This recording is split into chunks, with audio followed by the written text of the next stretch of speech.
Good morning. It is Friday, and that means it is time for the Friday Grief Chat. And I'm Jill. I'm Deb. And that's I'm Nancy. I feel like we just did the Mickey Mouse introduction. That or the Brady Bunch. Oh my gosh. Nancy, it is so good to see you. Right before we went on, everyone, Nancy and I were part of World Laughter Tour that trained. It was started by Steve Wilson and a couple others actually back in the day. And Nancy and I were both trained as laughter leaders. And Nancy, were you trained also to teach? Were you a trainer? I was not a trainer, but Right. but I'm a speaker in it. And Yes. a fun story, when I started working at the cemetery almost 20 years ago now, I said, let's do some programs in the community, right? Burial benefits, veteran cremation. And I put Laugh for the Health of It. And it's the only program that was getting booked. And I was getting bored with what I was teaching because it was a little video and I talk about Steve. So I started researching and studying more and more and more. And over time, it became its own company, the Laugh Academy, with the offshoot of the Academy. And I actually have been a professional speaker presenting on the health benefits of laughter, stress reduction, of course, grief, all over the country for years now. So it's been an amazing journey that started with World Laughter Tour. And go ahead, Jill. I said that is just amazing because the ability of humor to connect and bring people in and help people heal is so profound. And you two are leaders in that.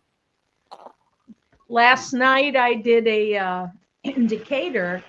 I called it Living, Loving, Laughter, and Loss. I think that was the name of it. And I took them through why during times of grief, one, of course, it is okay to laugh, though you might feel guilty or any of those other feelings that go along with it, but why it's important, how you can create a situation where you can laugh, and give yourself permission to laugh and give permission to others to laugh, even while you're grieving. And we talked about loss, and I just kept swinging them back and forth between laughter and grief. And so when we were thinking about guests for the show, I go, we got to have Nancy on here. Absolutely. Because one of the things that I teach when I'm working with the bereaved is if a doctor wrote you a prescription and said, this is available anytime you want, absolutely free, no copay, but it will boost your immune system. It will reduce your stress. It will help level out your emotions. It will help with memory retention. All of these things that happen when we're grieving. Of course, you and I know it does many, many other things, but specific to loss. If they wrote you this prescription and said, here's the things that, I can have available for you, would you take it? Yeah. And that's going to help them understand that although the guilt naturally accompanies that, how can I feel good when my loved one has died? It helps them to understand it in that way, that it has its place in your healing. And I don't know, in the past what you've talked about, but as we know, Deborah, that tears of laughter, where laughter is running down your face, and tears of grief have a different chemical composition. Right. So your body knows how to release that stress it's under. And that's why we have a place in loss for both laughter and for tears. Yes. I just did a program with a neurologist out of San Francisco with a company that does a lot of cognitive development stuff. And they wanted to talk about grief and cognition. And I included laughter and joy and going outside and changing things up and being able to find fun again, despite there being sadness too. And the neurologist was like, and then her father-in-law commented afterward, Jill was spot on. And he'd been widowed 15 years ago. That's right. So when I did research into using humor as a coping mechanism, and again, I want to back up a little bit for those who are listening and maybe aren't aware, humor is different than laughter. And I'm so sorry. When I run grief support groups, I only have one rule. So I run mine on Zoom. We can talk about that in a minute. I only have one rule, because you can give me your name and give me a fake name. But the only rule I have is if your pet comes into the screen, you have to introduce them. So this is our pain in the butt brand new dog. This is Lily. Lily is beautiful. She's destroying the place as fast as she can. Oh, Lily. Lily is yeah. Lily with an L. She's named after my grandmother with good reason. And there we go. Now you've shown. This is why I do it. It's not just because I love animals. I volunteered animal rescue.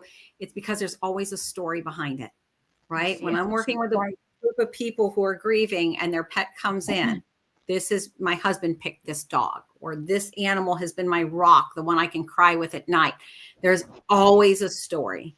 So Lily and your grandmother have a connection. My grandmother's has her personality, but yeah, we rescue dogs, and my clients will frequently play favorites and ask for a specific one. Fred usually sits on my shoulders. There you go. Well, Fred shows up and makes people laugh and smile. Right. So I did research into using humor as a coping mechanism, and laughter is a sound. Humor is subjective. What we all find humorous is going to be different. But when we looked at humor and we talked about that, and one of the questions we had was, I know my loved one would want me to feel joy again. And 100% of the people answered yes, right? Because they want you, because they love you. They don't want to see you suffer and struggle. Like we would feel that if we die. When we die, we will die, right? Of our own loved ones. It's the disconnect of, how do I get there? Right. How do I get there? And that's the journey. Exactly. And how do I allow myself to get there?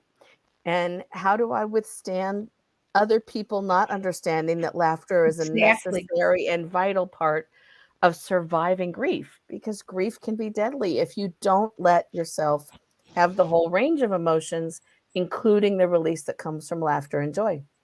Yeah. Exactly. I just love how you're saying that.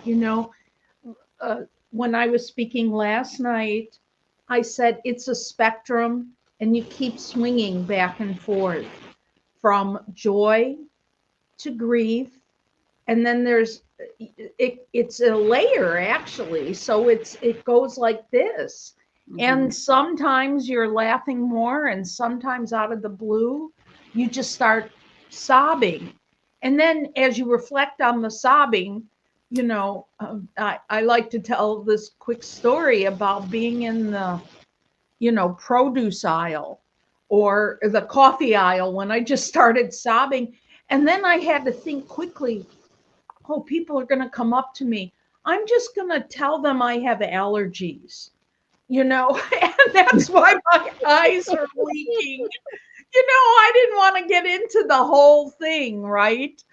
And so, Nancy, one of the things I always found fascinating was you had a job, you worked for a cemetery, right? Yes, and ma'am. I don't remember what the job at the cemetery was, but I remember you talking about, and you were the only one, leading laughter exercises at the cemetery, either inside or outside. Can you talk more about that? That was just fascinating to me. My gateway to America's Got Talent. So yeah, that's another story.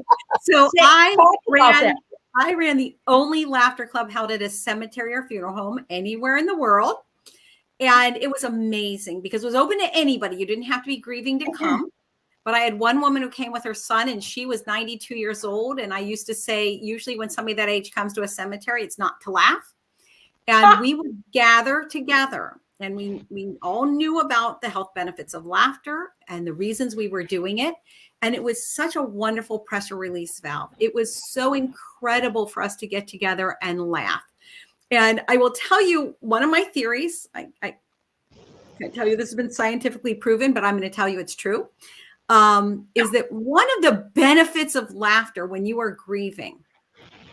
Is grieving, when you are laughing, it anchors you in the present moment of now. I always say grief is a process of looking back in regret and looking forward in fear. Rarely when you're grieving are you looking at the future and seeing, unicorns and rainbows.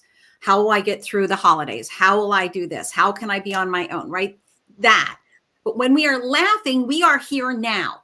You're not thinking about anything else. That is the gift of laughter that we rarely talk about, is that it is very much Present. putting us here now. And so I ran this laughter club. It was incredible. And at one point, Steve Wilson, who we talked about, had sent out that America's Got Talent, a little sneak behind the curtain here. They actually are producers going out trying to find people to audition. So not everybody goes to their cold calls like you see. They're finding the person who won the local talent show or the person with the weird whatever.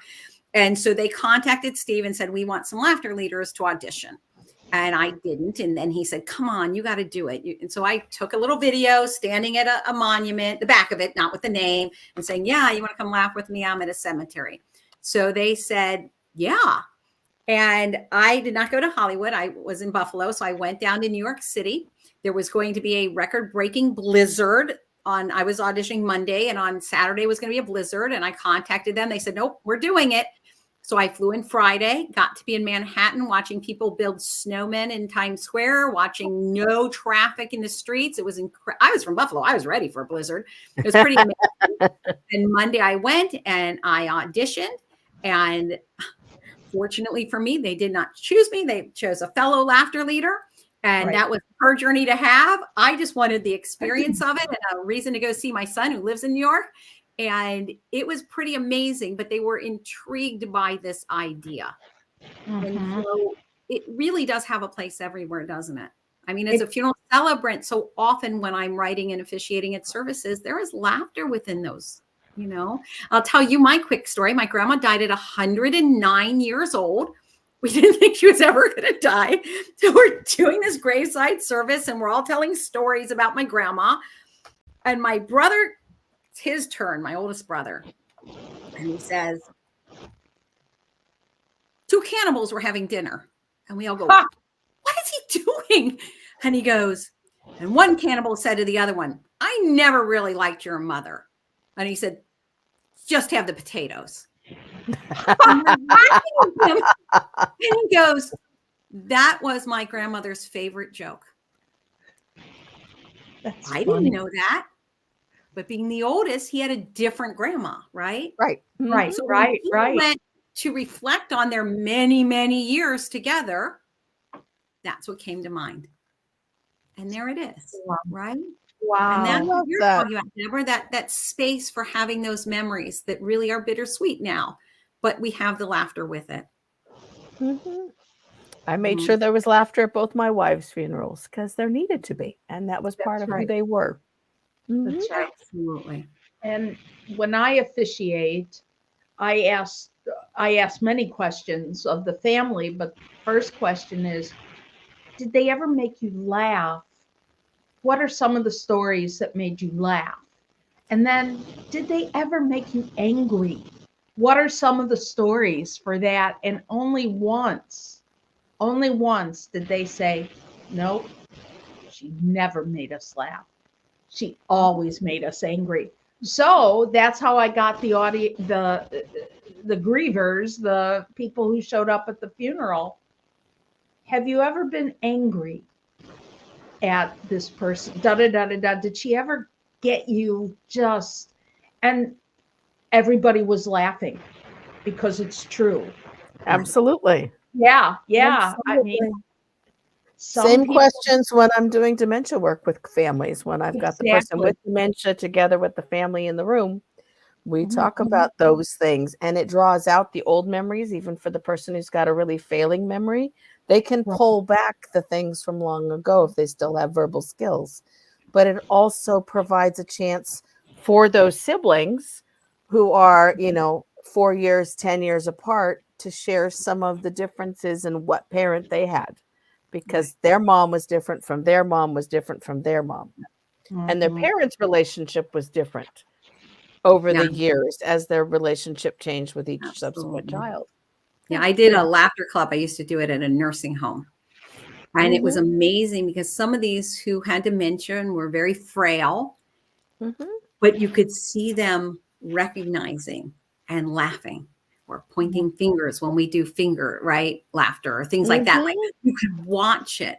And one of our fellow laughter leaders actually shared a story that stuck with me all these years.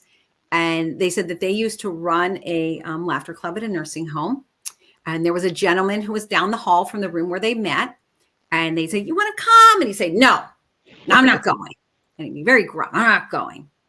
And every time he'd come, "No." Do the laughter club. And he used to think, "Oh my gosh, I failed. I can't get this guy involved. I can't get him to come out of his room."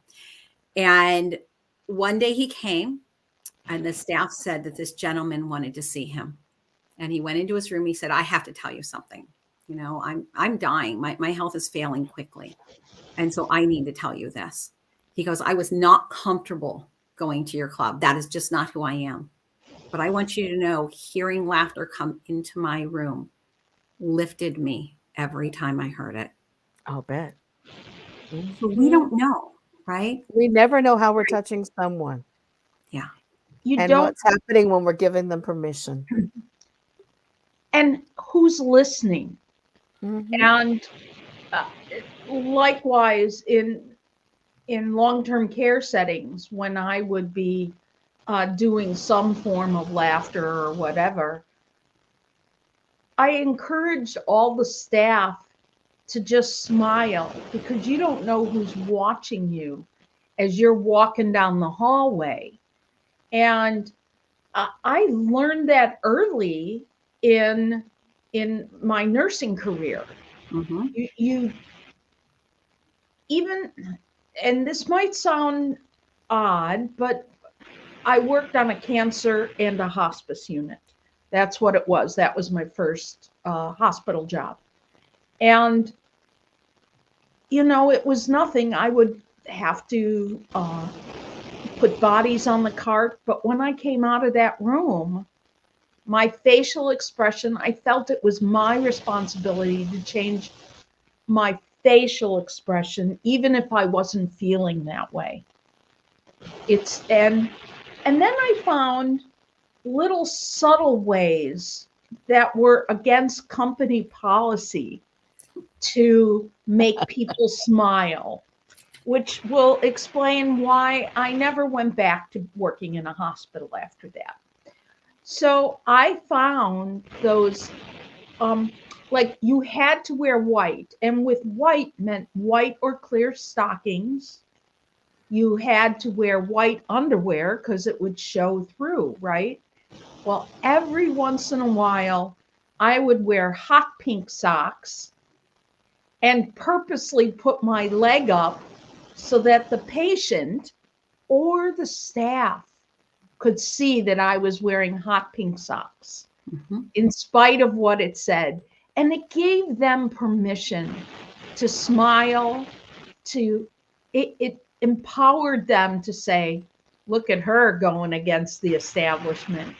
The other thing I was known for is wearing floral underwear under my whites, so that when I bent over, you'd take a look at my butt and you would see, once again, Deb is not following the rules. Right. But sometimes it's the little rebellions, isn't it?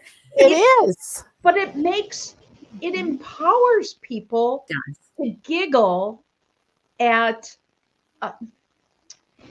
in Native American, I think it's the Hopi tribe, the Kashari clowns, which you have seen in totems and figures, they're black and white, and they're usually eating the watermelon, which is a big contrast, the red and the green, and it's dripping down their throat. It looks like blood, but it's to show children how not to be, and it makes them laugh. That is one of the reasons tribes have clowns, like gestures. Gestures, so many places, right? And it's to show you, one, how to make light of a situation, how to flip a situation, the playfulness of the situation.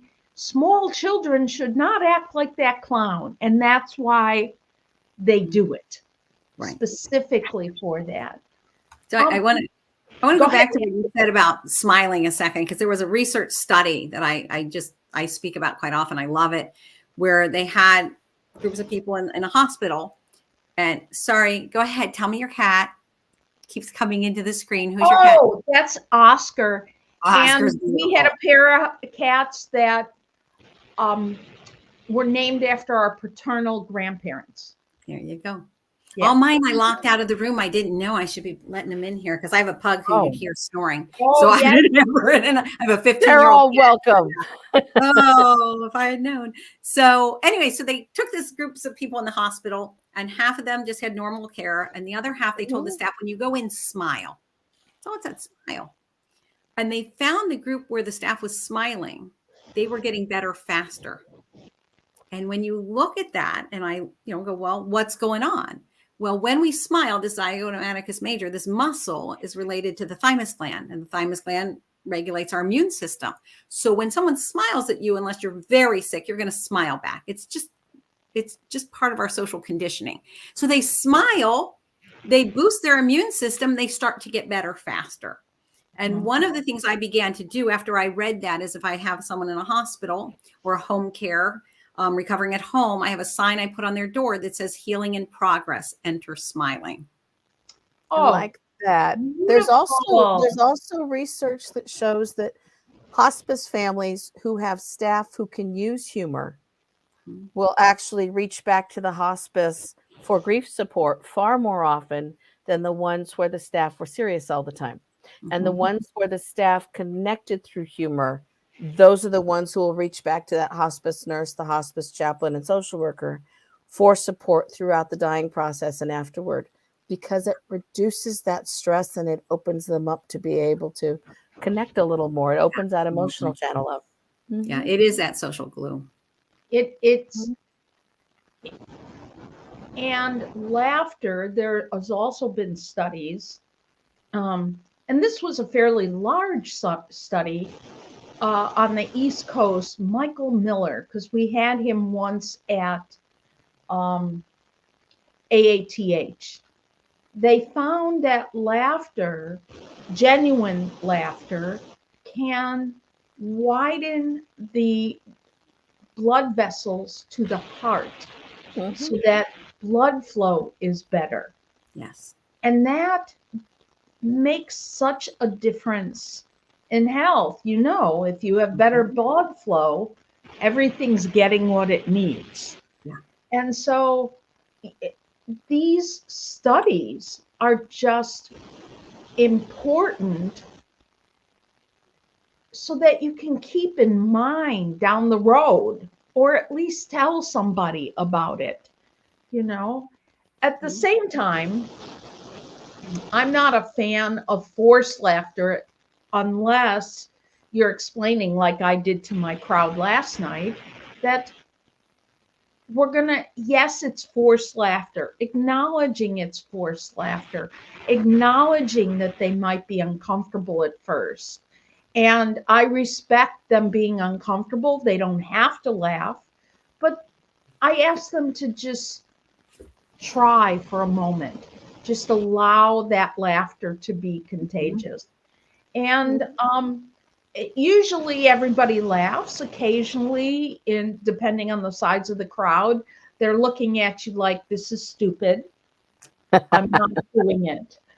And it happens, What I love about that is it oftentimes will lead to genuine laughter. But whenever I'm leading I'll do short laughter sessions sometimes during my presentations. And you'll always have people who won't laugh. And I give them that permission, because what they found in the research is, when we look at all of the health benefits of laughter, we mentioned some, not all, that participating, genuinely laughing, you get the most benefit. The forced laughter, you still get some benefits. The part of the research that fascinated me is just those people whose brain said, that's funny. They even started to get some of the benefits. Right. So it's okay. If you just want to sit in the room where there's laughter, you're still going to get some benefits around that.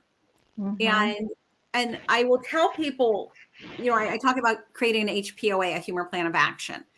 And some of it is just when you are grieving, watching a show that you previously thought was very funny, because you may not laugh out loud. You're just not there, right? So I'm going out there for you, but grief is a very low vibration, right? Joy is way up here, and I'm not going to get that far a jump. And sometimes I can't even get to laughing. I just can't get there. Right. But if I'm watching something that I thought was funny, Old I Love Lucy, whatever it is, my brain might say, that is funny.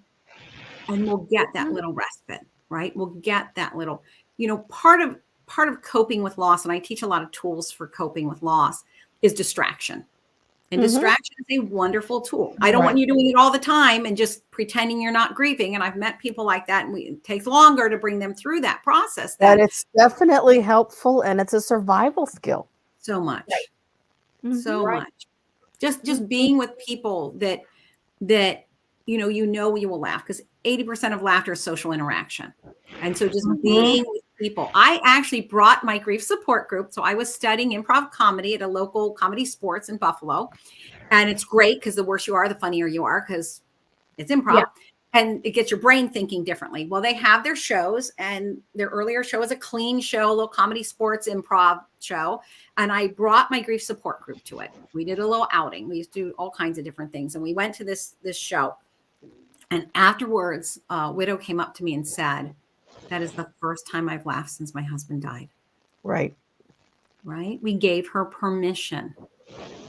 And you set up the conditions.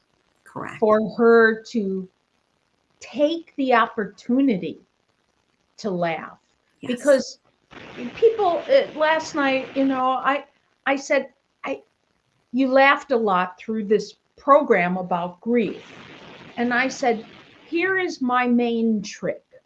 And it's true. I talk in exaggerations, a minimization, making something, and the best one is for Monty Python, of course, after they slice off the arms of the knight and they slice them off at the waist. Hey, come back. It's only a flesh wound. That's an example of minimization. And exaggeration is taking something verbally to the extreme. And I said, that's my trick that I set up for humor. And I usually, I bomb out every once in a while. They don't laugh. It wasn't funny, or they didn't get it because it was too local or whatever. And so knowing your audience, or allowing your audience, giving them the opportunity, whether through forced laughter club just in the beginning, or setting up the humor element of exaggeration and minimization, that gives people the opportunity. Now on our phones, I go, as a distraction, as you said, and giving yourself the opportunity, look up pictures, like videos. Dog videos, panda videos, babies laughing, videos, dogs talking. Dogs all of talking, it. Right? You can't watch a baby laughing video and not relate to it. So it's interesting, because I will oftentimes mention about, or be attuned to, and then mention Byron Katie's work. Yes. And I had someone in my group, and I always listen with different ears, and we always go around doing a check-in. And at one point during the group, she said, I'll never be happy again. So here's an absolute, right? I'll never be happy again. Throw down. And I said, well, you're not going to be happy in the same way, right? The nature of joy changes. However, didn't you just tell me you just were at your grandson's wedding? And she goes, oh, it was wonderful. Right? So we have to listen to what are the words we're telling ourselves. Exactly. No, I'll never be happy the way I was before their death. The nature of happiness changes, but it doesn't mean we're cut off from it. Absolutely. Oh, Nancy, you have been a joy on this broadcast today. you said so many words of hope and joy. Thank I you. mean, And I want to you- mention, by the way, I do run a grief support group on Zoom. So twice a month, I gather people from all over the country, and there's no charge, of course. It's kind of my ministry work. And if anybody, wants information on it, they can go to thegriefacademy.com or nancywild.com. And I do have on the grief page the information about it. They can reach out to me. But I always say, if your heart is hurting, come to me. And so if you have people who need that group, and oftentimes they don't drive, there's not a group in their area, it's a small town, they don't want people knowing their business, whatever their reasons, that they're more comfortable online, I'm there. Sure. So Just posted it. Oh, thank you. thank you. Yes. It's posted in there, and we also posted it on the show notes ahead of time. Absolutely. Lots of grievers want to do online work. They don't want to be in an office. They don't want to have to drive afterward. Mhm. They need that. They need the downtime afterward, and they need to have the glow. If there's fun and joy in that group, they need to be able to take that and process it without others watching them. So that's hugely And important. I do work with, I call them grief buddies. I just had that the other day. We had a woman on whose adult son had died 5 years before, and she's had some other things going on. So she's in the group because of some other things since then. And a newly bereaved mom of an adult son joined our group. And no coincidences, they were both there in the group. And I said, I tend to do grief buddies. And I knew the other woman was open to that. And I said, if you'd like, in between, I will connect you all with your emails, with your permission, and you'll have someone that you can reach out to who understands, having gone through this journey for the past 5 years. And it was such a beautiful moment to provide her with, here's this person who 5 years later is still showing up in life, not just in my group. She hasn't been in my group 5 years, but that she's still vertical. She's still welcoming new grandchildren. She's still living, right? And so for someone whose whole world has shattered in that way, sometimes just latching on to somebody like that a little further down the road can make such a difference. That's why I call my group Hope After Heartache, because that's really what we're trying to provide, is that hope. That's huge. So thank you for the work you all do. I honor each of you for the work you do. And it's important.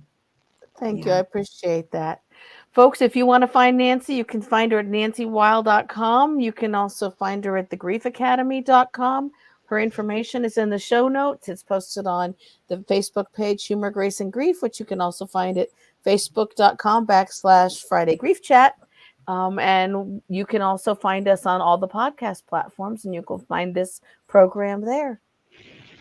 Nancy, thank you for being here. Thank you both. Thank you. Thank you. Thank you. Bye, everybody. I'm going to end the podcast.